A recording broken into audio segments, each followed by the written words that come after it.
రాహుల్ ప్రియాంక ఎన్నికలప్పుడు మాత్రమే కనిపించారని అందుకే ప్రజలు వాటిని తిరస్కరించారని జగదీష్ యాదవ్ తెలిపారు. దక్షిణాదిని కూడా పార్టీ విస్తరిస్తామన్న జగదీష్ యాదవ్తో మా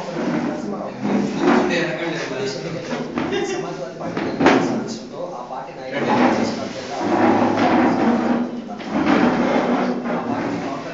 రాష్ట్ర అధ్యక్షుడు జగదీష్ యాదవ్ గారు మనతో ఉన్నారు. ఆ పార్టీ కౌన్సిల్ కార్యక్రమం ఎలా ఉన్నా అడిగి తెలుసు.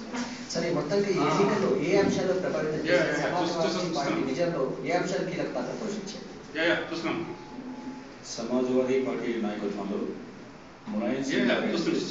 ఐడియాలజీతో సమసమాజ స్థాపనలో భాగంగా అన్ని వర్గాల వాళ్ళు ఒక ప్రాంతీయ తాత్పర్యం లేకుండా కుల మత ఇలాంటి తాత్పర్యం లేకుండా అన్ని వర్గాలకి న్యాయం చేసే తగ్గట్టుగా మంచి పరిపాలన అందించగలిగాడు. కాంగ్రెస్ పార్టీకి సొంతిల్లుగా చెప్పుకుంటారు ఉత్తరప్రదేశ్లో.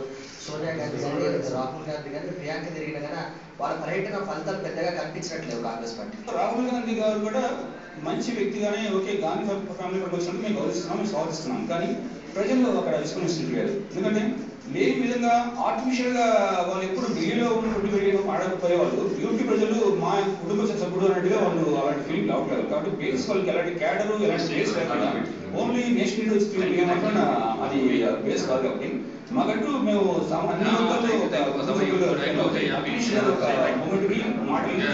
గౌరవించారు, మా ఒక మేనిఫెస్టో అందరూ గౌరవించారు.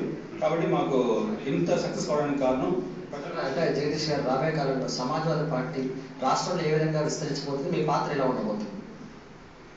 సమాజ్వాదీ పార్టీ యూపీ తర్వాత ఏపీలోనే అందుకన్నా గొప్ప వైకుంఠ మేము ప్రయత్నం చేస్తున్నామండి.